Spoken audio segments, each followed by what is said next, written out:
Welcome to the Own Your Best Life podcast. I'm May Emson, your host, leadership and mindset coach.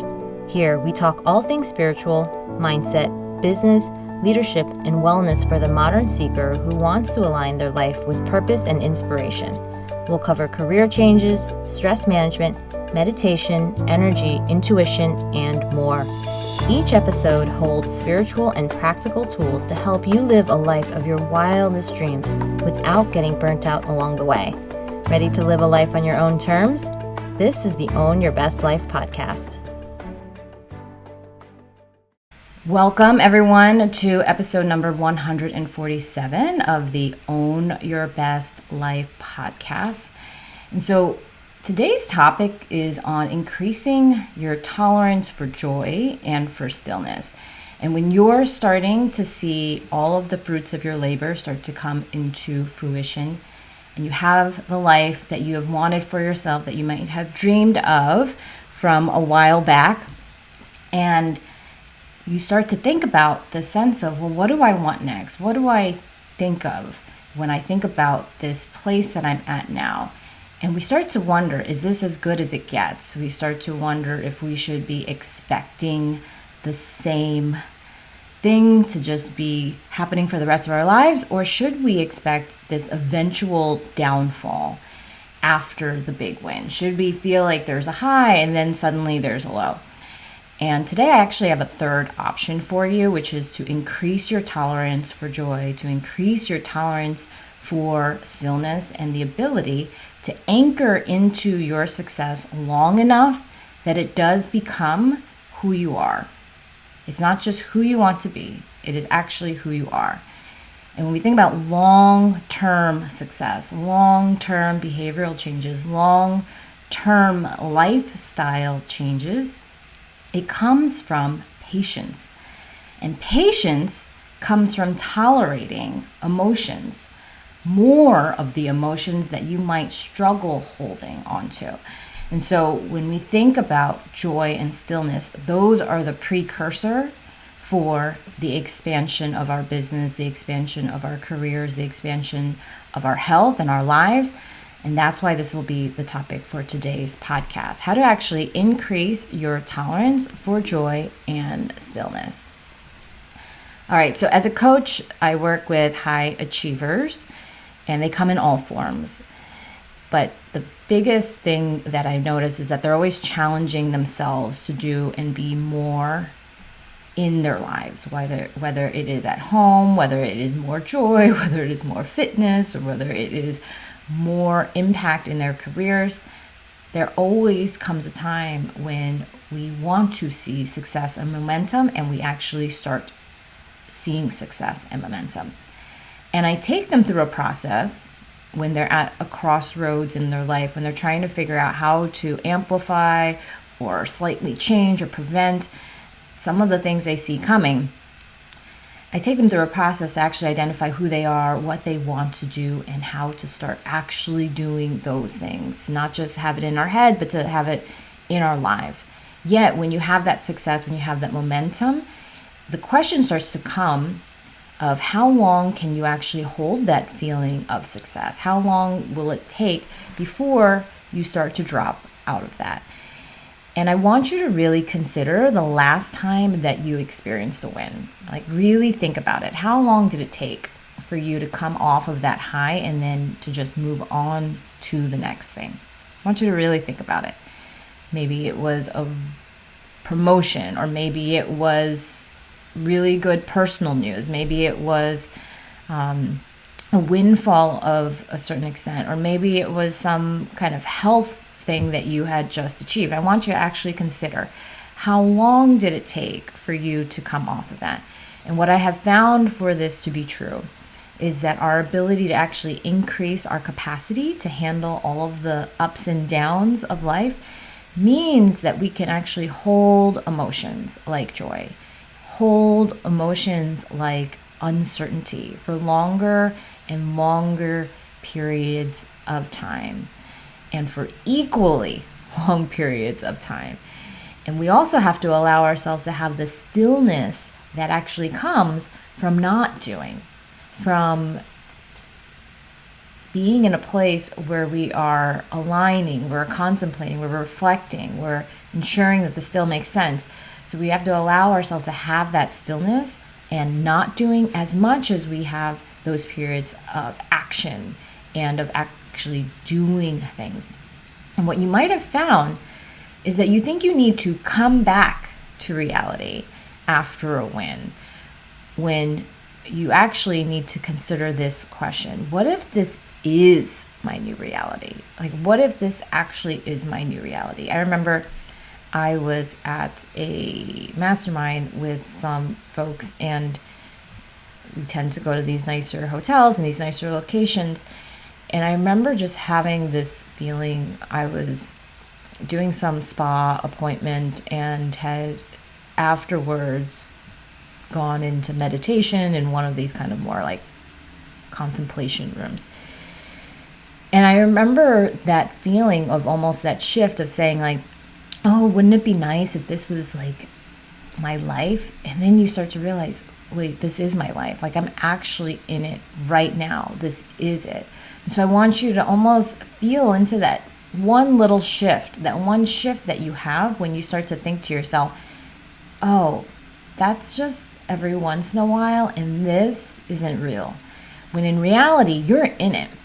You're in it right now. So even in that dropping into the present moment, this is what we're talking about. To accept even these amazing or feels amazing kind of moments in our lives and say like, this is as real as the times when you're down in the dumps, when you see more that is wrong than is right. And so the ability then to shift in that moment to say, actually, right here, right now, it's pretty good. Right here, right now, there is stillness. Right here, right now, there is this moment of just luxury and just owning that and saying that this is really what is my life right now. And I want to make that very important distinction, because when you have this come back to reality moment, you are assuming and you are creating a reality where what you experienced was temporary. And you start to say, well, that was the temporary thing, and therefore I'm not going to trust it. It's not solid ground. And if you make these moves, for example, to be very financially secure, you start to make more money in your career and you start to make more money in your life, and you still make decisions as if you were the person who didn't have that amount of money or didn't have that amount of income or didn't have the ability to create that in your life, you continue to start to view that world that you're in through the lens of all of your original and all of your early encounters that you had with money as a child. And you start to think of the economy, you start to think of the world through that lens instead of today's lens. And so the ability for us to be in the current times is not just about feeling good. It's about actually catching up to the present moment, whether it is technology or world events or all of those things. And if you were to continue to come back into reality, you're not opening yourself up to the present moment. And that present moment actually has today's economic conditions. It has the market forces you are currently experiencing. You have the opportunities, and you have all of that risk and all of that reward, plus the hard work, right? That whole ratio that got you to where you are today, right? So it's outside conditions, but internal ones as well. And you're not going to open yourself up to that when you keep thinking, I need to come back to reality. And if you were to come back to reality, you would assume that you are in this very short-term relationship with your current life, not a long-term committed one.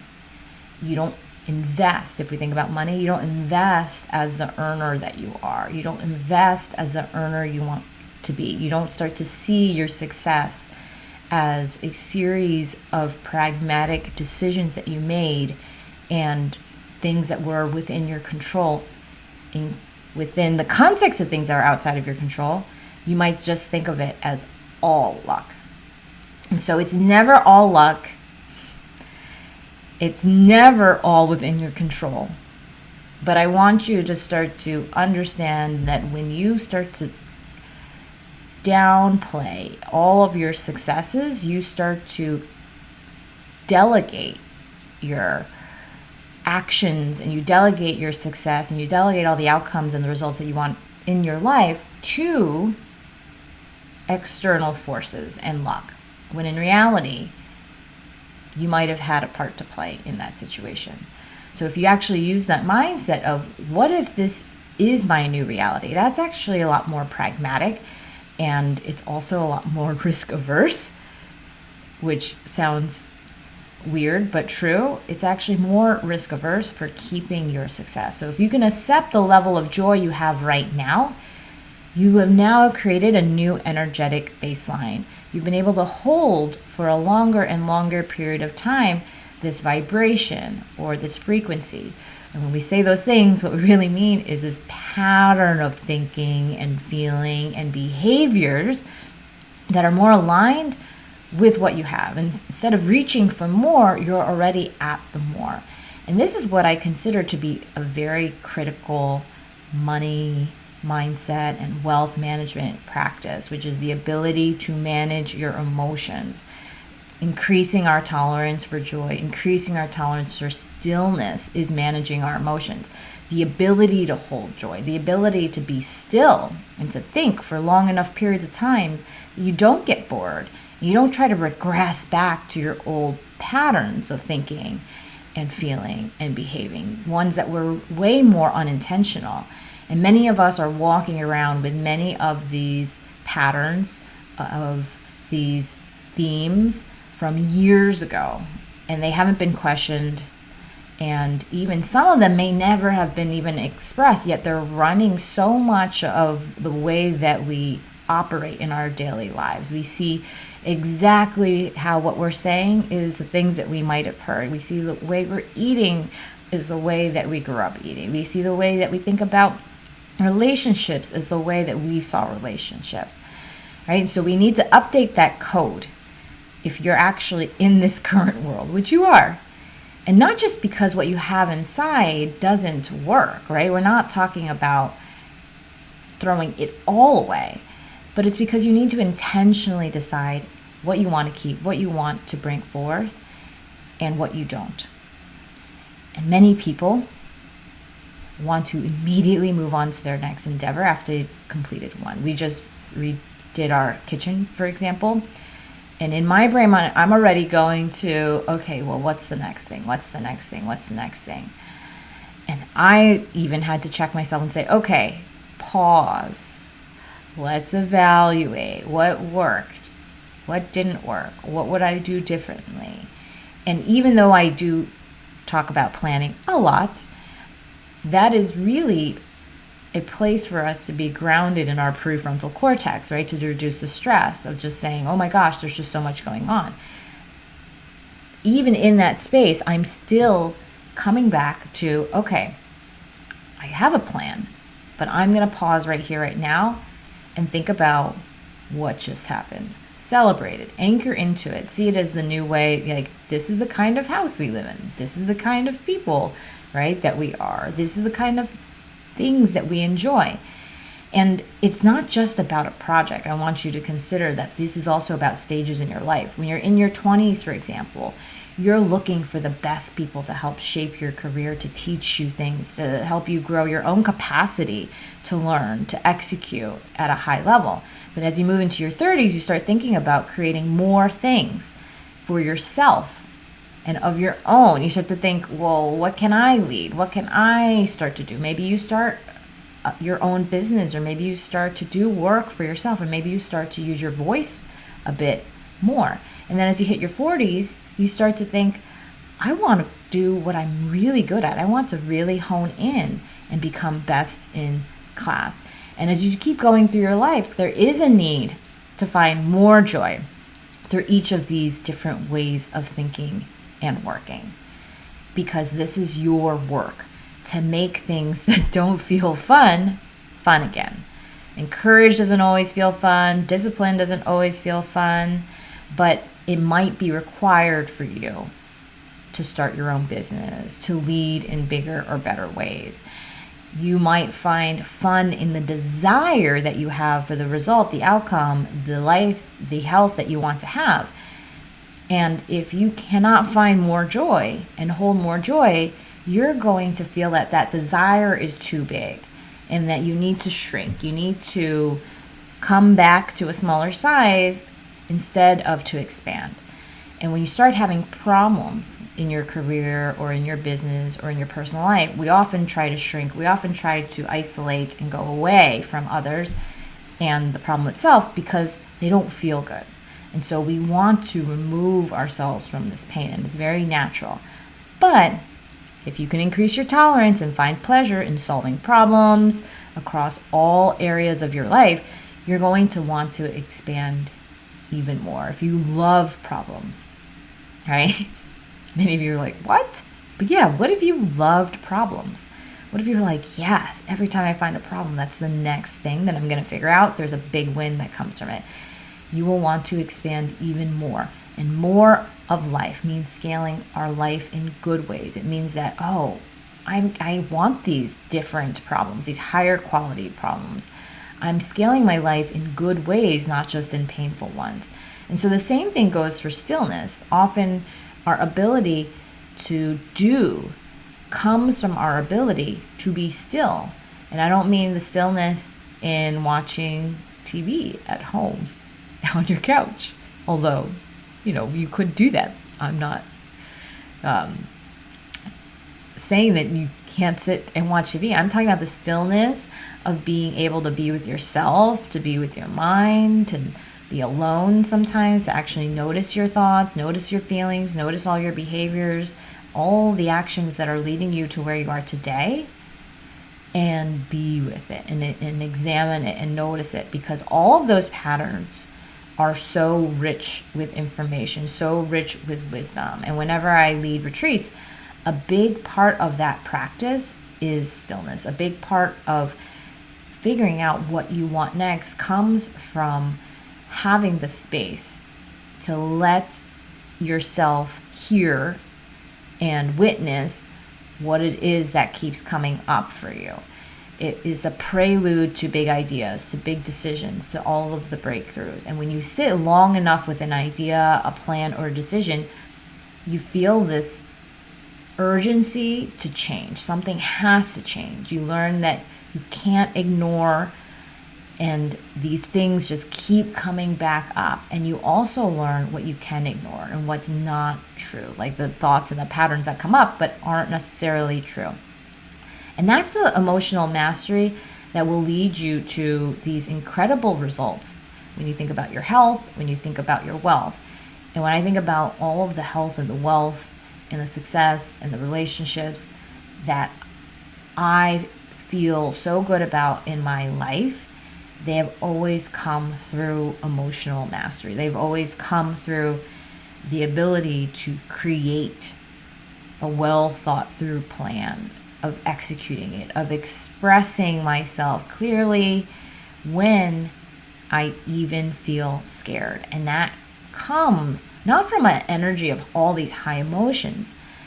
It's actually the most productive and relaxing kind of thinking. Instead of questioning or wondering frantically about what I don't know, I created the space to actually think about what I do know. What are all the resources that I have, and allow all of that to come forth so that I can focus on what I know and what I already have. And if you're at a place where you feel like joy and stillness are these very fleeting moments for you, that is okay. You can come join me in my Spiritual Achiever coaching program and learn how to not just figure out who you are, what you want, and to actually go do the thing, but how to have it for the long term, how to build long-term financial stability and wealth, how to build long-term relationships, how to actually build long-term health and sustainable ways of living, of working, and how to have long-term models of thinking and patterns of feeling that are aligned with the ways that you want to live your life, the way you want to contribute to the world. And that is how you will create any of the results that you want. And you will put these things into practice by creating visions, and then going and executing them. Instead of waiting for joy to come, you're going to increase your tolerance for it and go to it and create it, even in the work and the life and the health and the relationships that you actually have today. You're going to figure out what you want to create for tomorrow and relieve yourself of the pressures of today at the same time. Because instead of waiting for things to just settle down, which we all know they don't, we create stillness, we create routines that allow you to think, to do deep work, and not just react to the flurry of the demands and the fire drills of the day-to-day. So you will want to schedule a consultation for Spiritual Achiever Coaching if you want to learn more, and that is at www.mayemson.com/contact. You will learn how to achieve all of your biggest goals without burning out, and we will create goals across spirituality, across achievement, across earth energy, which is your mind and body, and then also in your relationships. And it is a powerful group and private coaching hybrid program for a year, where we will meet twice a month with group coaching. We will have once a month private coaching one-on-one with me, and we'll also have 2 retreats that you can attend. Think about all of the tools that are at your disposal to actually have new strategies for ways of thinking and doing and living that will open you up to a different energetic capacity. You will find this different level of spirituality and reconnection to your wisdom that haven't been there before, and that's pretty exciting. So if you want to take the first step, again, reach out and schedule a consult. I would love to talk to you, and you can learn more. So again, that's www.mayemson.com/contact. All right, so that's it, my friends, for this week. Thanks for joining me in this recording, and I'll talk to you next week. All right, bye now. Thanks so much for joining us this week on Own Your Best Life. Make sure to subscribe to the show on iTunes or wherever you listen to podcasts so that you'll never miss a show. And while you're at it, can you please rate and review on iTunes? I would so appreciate it. Share it with a friend, take a screenshot of it, and tag @MayEmson. This helps continue to get the word out. For more show notes and resources, check out www.mayemson.com. It'll have all the links to everything you heard here today. Thanks so much for listening. It's time to own your best life.